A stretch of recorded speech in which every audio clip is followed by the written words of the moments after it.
torque, feel the rush, engines roar, hear the hush. Fans united, racing hearts. In this game we all take part. Well, good evening, everyone. Welcome to our latest episode of Toaster Talk, probably the last one covering the season this year. When we started off the season, we thought it was going to be regular programming. Max Verstappen and Red Bull are just going to clobber away through another year, probably another uneventful year. Things have changed as we get into Abu Dhabi. Abu Dhabi race itself was really exciting, I think, with the number of overtakes that we had and the outcomes that finally played. The constructors' title, though almost in the bag for McLaren at the start of the race, there was enough excitement through the race, at least in the first lap itself, where Ferraris,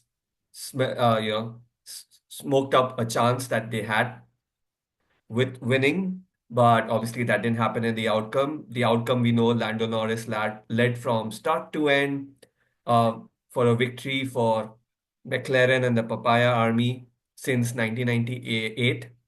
Lando Norris wasn't even born then, nor was Piastri. But keeping that in mind, Ferrari did get onto the podium 2-3 with Sainz. Uh, Befitting farewell for him from Ferrari. And speaking of befitting farewells, we'll also talk about Hamilton and his after a long journey with Mercedes. But I will let the Mercedes fans in this group talk more about it. So, hey Satya, hey Vignesh, welcome back to the show. We don't have Naren today because he decided to do an Ocon and skip the last race. But Satya, let's start off with you. What does this racing weekend mean? And then specifically, what does it mean from Hamilton's standpoint? It was emotional in the sense it was his last race with Mercedes, and this one season especially has been not so great for Hamilton with Mercedes. If you listen to the interviews for the last two races, it's he's been quite dejected. He's been quite devastated and also disappointed. In fact, though, I was just watching one of the interviews and where he says, "I'm not fast anymore. I'm just slow." So it feels pretty heartbroken to see him that down and demotivated. But at least in the last race, we saw a glimpse of why he's great. Right? He was down at 15 and it was a charge. He charged all the way till P4. Right? He charged all the way up to P4 and made sure that he granted at the overall standing he finished behind Russell, but then at least at the last race he was able to uh, Overtake get him. in front of Russell. It was emotional watching him getting out of the car, just leaning against the car, because this would be the last time he would be sitting in a Mercedes. Uh, I wish I had seen the interview between him and Nico, because Nico Rosberg was taking interviews and he was supposed to take the interview of Hamilton as well, but Hamilton went into the garage. He was just taking selfies with everyone, every Including the single staff who photographer. was there, including the photographer. He was taking a photo there. I am still, as I told you before the season started, I am still not sure about next year because it's going to be so weird seeing him in a red. Right? It is one color I never imagined I would see him in. So next year it's still a dilemma of yes, I am a Lewis Hamilton fan, but do I support Mercedes or do I support Ferrari? Whichever car he drives, and that's the Ferrari this time. So, or I Yeah, think Toto Wolff ended on a note, right? Like, if we don't win, I hope you win. that was a beautiful one. Yes. But with that, Vignesh, what are your thoughts about Hami's last race for Mercedes? Yeah, so one thing which also came in my Instagram feed was this, and that was Hamilton's radio message after the race. He said, what we had, we dreamed alone, but we believed Lead. and won it big. It was a leap of faith which took us into the history books, and that's what he has also done with Ferrari, right? He has taken that leap of faith. hope that okay, he gets what 3, 4 more titles there. It would be great for Ferrari to have a person of his caliber joining them. But at the same time, you see one thing where I again disagree with Satya is that okay, Hamilton has still not lost his speed. The way he charged that last lap outside the corner, overtaking Russell to get his fourth position showed he means business. The only thing is the car below underneath him and that good.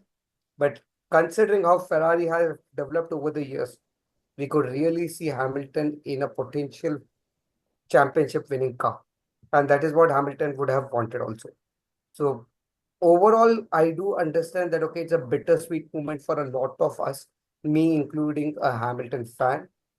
I have also seen him and have cursed him why he shifted from McLaren to Mercedes. But then you see the results which speak out. And of course, being a fan of him since his erstwhile years, I'm very happy that McLaren have won the World Constructor Championship after 28 long years after 1998. So yeah, it's a race which is full of emotions, but overall, a wonderful season which we had. So my follow-up is, Hami's potentially looking to win more championships as a driver. What does that mean for Leclerc?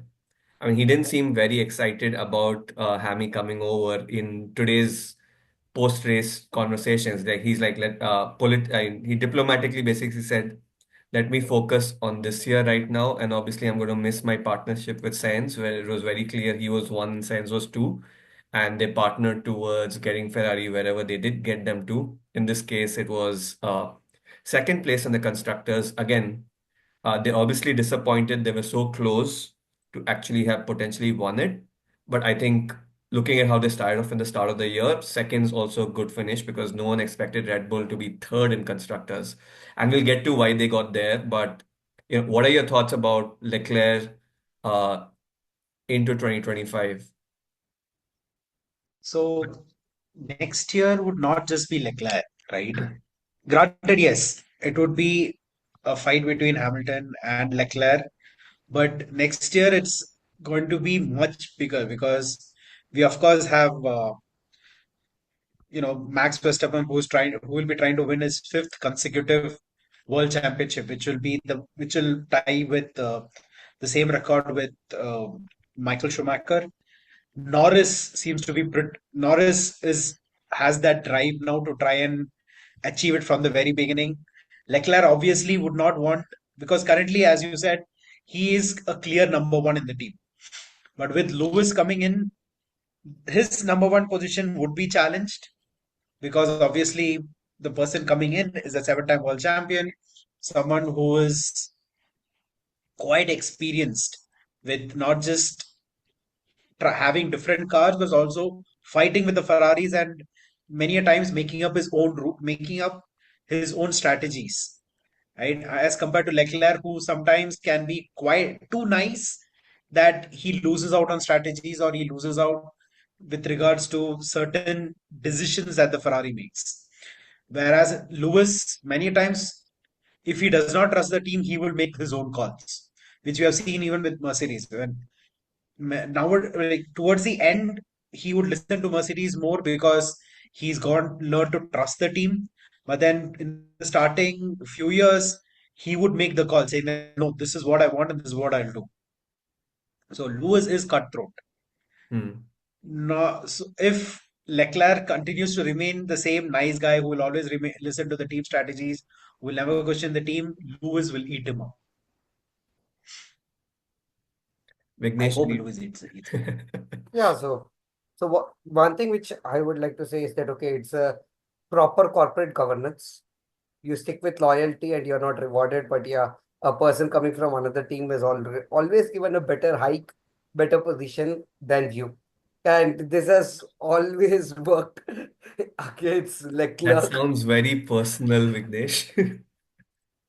So, understand the science came in when Leclerc was there, and it was obvious that okay, Leclerc was the number one driver. But at the same time, science overruled a lot of decisions, and he tried to establish that, okay, I am from outside, I know the habits, I do it. Now, science gone, Hamilton comes. Now, point with Leclerc and science was that, okay, both didn't have championships, and both were pretty good because science had shifted from a good team to Ferrari. And at the same time, Leclerc had also come from Sauber and he graduated. So they were pretty new to this top standing teams. And that is where, okay, they were able to gel it up, play that friendly game. With Hamilton, it's gonna be different. You, against a 7-time world champion, you have to play a different mind game. Rosberg experienced this, Leclerc will also experience this. As Satya said, Hamilton will also bring in cutthroat competition, which means he will overrule a lot of decisions. But then that's at the end.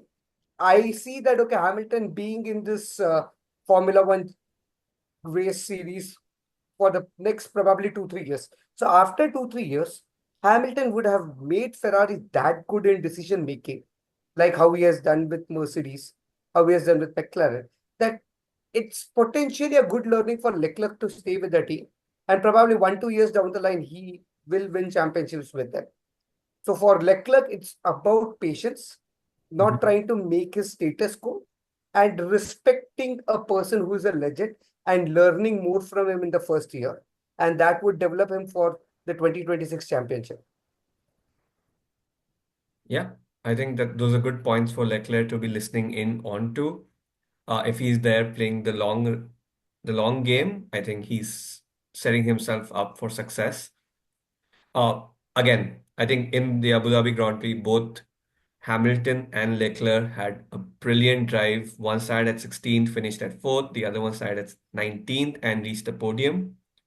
Uh, but we also saw a couple of bloopers. One is with Verstappen and PS3 up front, where PS3 lost out, and then he decided to pay back by sort of banging into Colapinto, which meant PS3 got a violation there.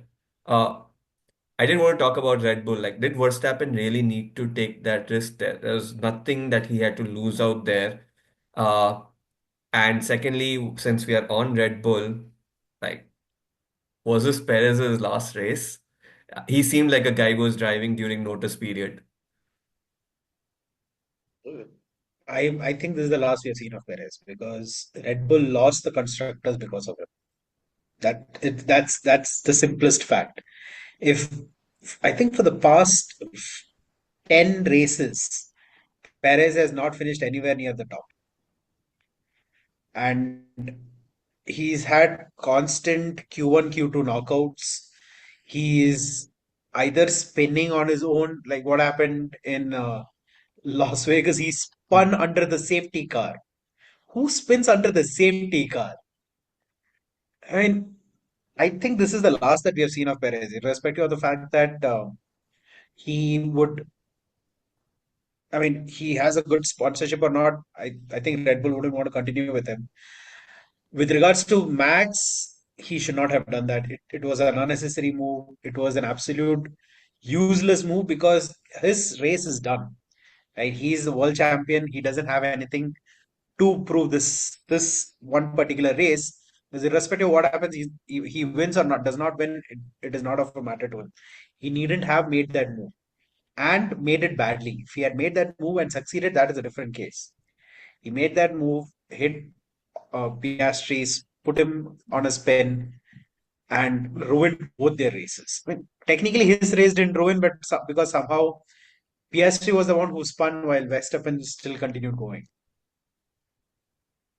Well, No. Verstappen likes to add So, drama to the championship, right? Abu Dhabi and him yeah. have a No, the history. championship is over. That's the No, no, thing. no. So, For the constructors. yeah, constructors, right? So he knocks Piastri out. Somehow Piastri knocks Norris out. Ferrari gets the championship. Probably what's going on his mind. But then one thing which I wanted to say is, right, those who are well versed with the Formula One circuit and specifically Red Bull racing, right? We are shocked. Red Bull are known to hire and fire if you don't perform. Yeah, true. They are basically like the enforcers of the Indian world. If you don't work for 70 hours a week, you're out. But then this time they have stuck with Perez longer than anyone else. And if you see, is it just the money which is coming in? I don't think Red It Bull is have enough absolutely. money. Red Bull have enough money to deal with it. So what it is, probably, according to me, the VCAP or probably the Racing Bulls, which are how they are rebranded next year, both the drivers are not mature enough to take up a seat up, or they are in sparse and dire need of a good driver, which they are not able to find. I don't know if this would be the last race for Perez, considering they have stuck with him. The only other option which comes to me who can perform on a level which is much better than Perez and tried and tested is Ricardo. I don't know if they will bring Ricardo back considering their relations, which they may or may not. So, considering no other options, right? Red Bull have to go with Perez. And that is why, okay, Perez was also enjoying his last few races. Yeah, no, I did read a piece about the internal testing and the benchmarks that these guys have, and Perez continues to beat every other driver in the pool that they have, which is why he See, but seems the confident and comfortable that he can get away with it. The other conspiracy theory was that Red Bull's like anyway we're losing it, and 2025 is the last year before the new regulations come in. They have earned themselves extra wind tunnel time by coming in third, which will allow them to prepare for 2025 with any changes they want to practice for 2026 onwards. See, now the thing over there, right? Now, when you're sticking to the Red Bull idea itself, they are saying that Liam Lawson would be replacing Perez, which I think is a dumb idea, considering the fact that Lawson has very limited experience overall. I think Sonoda, true, maybe he is too brash behind the wheel. He still doesn't have the entire technical knowledge, but I feel he's earned at least 1 year behind the Red Bulls. He's driven enough on VCAR to be at least given 1 year's chance to drive in the Red Bull and see how he performs. Compared to Lawson, who's done like what, 5 races? He came in Austin. Liam Lawson came in Austin, so he must have done like 5 to 6 races. But Sonoda has driven for Toro Rosso and VCAR and whatever they are next year for at least 2 to 3 years now. So I think they should give Sonoda at least 1 year's chance before they decide that he's not good enough. Because I'm pretty sure he would at least finish better than Perez. Okay, hypothetical question to both. Uh, would Red Bull pursue Sainz from Williams? Yes. No. Perfect. Why? Good For answer. the Three-mark okay, question. okay. For the fact, understand this, okay. They know that science will try to overpower Max and they don't want that issue. They still want Max as the honest one and they don't want to create an environment where Max is threatened. And that is one reason they are still sticking with Perez because he's not challenging Max at any level. If science comes in, he would try to challenge it, and that might become a different ball game and headache for Christian Horner. Considering that, okay, now their car might also not be that good. Adrian Newey has gone. So they would require a relatively peaceful environment, and that's one reason I feel they will not go for science. My argument is the exact opposite of that. The reason being that Max Verstappen needs to be challenged. He himself says that he wants to be challenged because there are a couple of races where he kept saying that no, it is boring now. Uh, Before, when prior to Norris and McLaren coming up and then actually challenging him, which is when we found the old Max again, where he would run into people. But he himself was saying, no, it is boring now. I might just retire after the whole thing is done. So that was a point wherein it felt like they need to try and pursue Sainz because Sainz has proved himself to be a very good driver. He's a good strategist of he comes up with good strategies also, and he's a very good team player. Because, for example, prior to this year, last year, Sainz did support Leclerc quite a bit. This year, of course, Sainz had no reason or no motivation to support Leclerc or Ferrari too much. But last year, he did support Ferrari and Leclerc whenever it was required. So Sainz can be a very good team player when it is necessary. He would still try to establish his own stand within the team, but he can still be a pretty good team player, which is why I think they should have pursued Sainz and try to get him in. But pretty sure Sainz will not come now because he would get to be like Vignesh, like you mentioned, he would get to be the number one driver in Williams as compared to if he comes to Red Bull. And probably be able to Speaking of leave his legacy. Williams, Yeah. speaking of Williams, they are going to be in a very bad state for next year because three of their drivers, Albon, then we had Logan, and then we had Colapinto.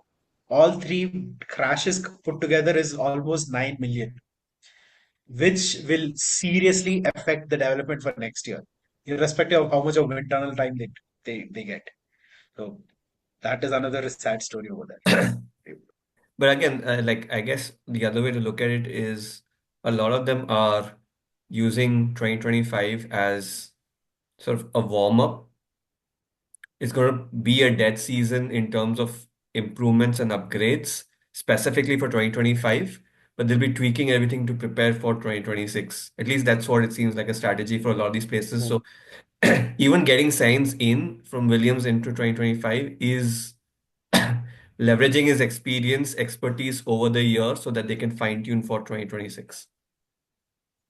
I disagree with you on that because this was the same thought we had for 2021 season as well because 2022 were new regulations and everyone thought yeah 2021 would be just the same cars as 2020 and then nothing would change, but it was one of the best seasons that was there, right? So I think that Thanks to the FIA. all the teams Masi. yeah no, no I'm not talking about Abu Dhabi. Let's not talk about that. It Hey, still we are hurts, on the Abu Dhabi but episode. Yeah. true, but 2021 Abu Dhabi still hurts. But the I feel because all the cars are very close together, right? Nowadays, Hmm. if you suddenly pit, there is a good possibility you will come out in P10 or something of that sort if you are not careful. Correct. So I think given that this would be the last season with the current regulations, everyone will go all out. Everyone would go all out. They would try to get the best development that is possible because it need not be carried forward later on. So they don't have to think on how they can reuse it next year. So they would be like going all out, trying to get the best car. So I think for the current regulations, next season would be the best because all the cars are very close to each other. In fact, in today's race, if you see, the top 10 had nearly six different constructors in there. Towards the end, yeah, we had everyone else Yeah. come in, but there was a point when there was six different constructors there, which has not happened any time before. Right? Previously, it would be like Red Bull, Mercedes, and Yep. Ferrari. These three would I mean, take in the up the sixth first place 20 automatically. laps, to your point, the top six were six different constructors. Yes. Exactly. The next year, I think it's going to be the best season in the current regulations. Well, that brings us towards the end of our episode and the season. And as Satya highlighted, we probably have the most exciting season coming up next year in just about another 90 days.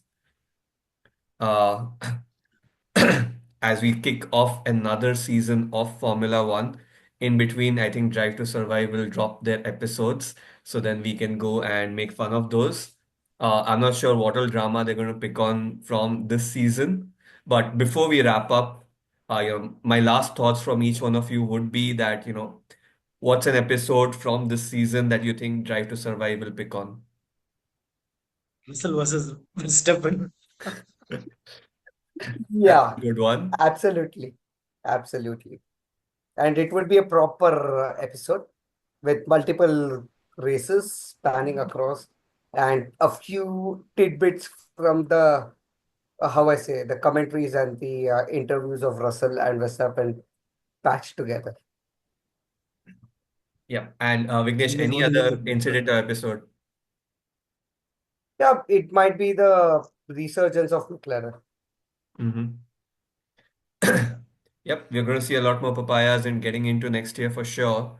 And Zach Brown's probably happy about all the investment that he's been putting in over the years from a middle tier team, literally a couple of seasons back, to winning the constructors this year and going in for a strong fight for the drivers' championship next year too.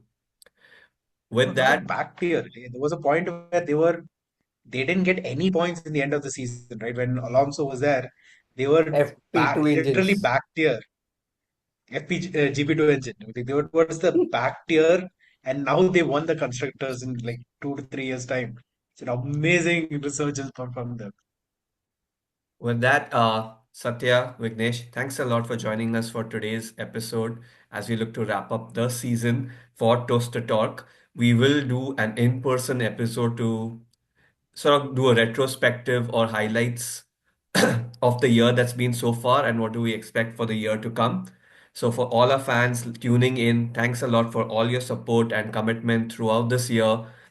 Feel free to drop in the comments, share, like, subscribe. in Looking Monster forward to Town. seeing all of you next First year on captain the Toast fights to Network. stay in Thanks once again play. and good night. Hamilton shines like brighter day.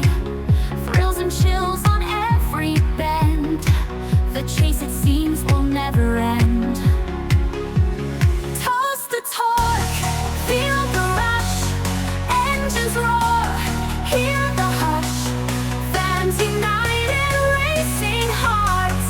In this game we all take part. Acceleration down the line. Echoes of the engines whine.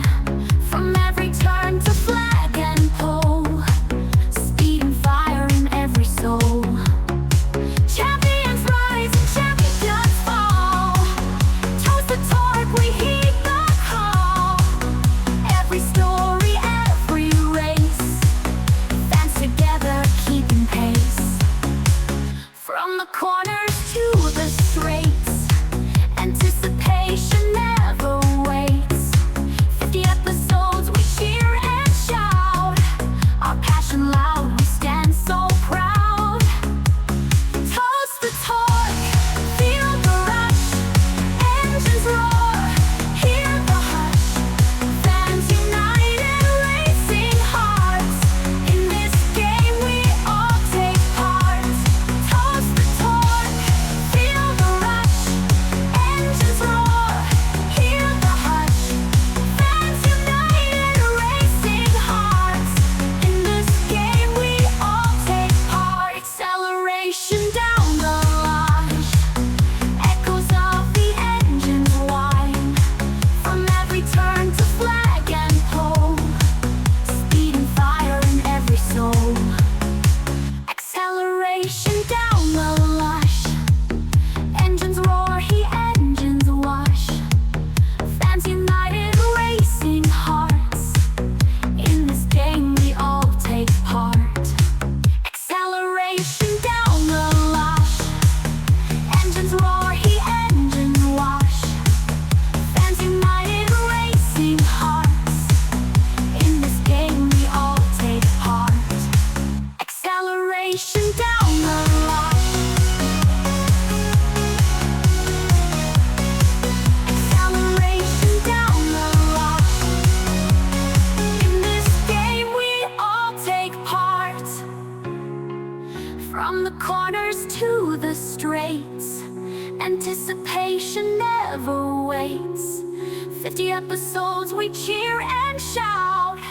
Our passion loud, we stand so proud.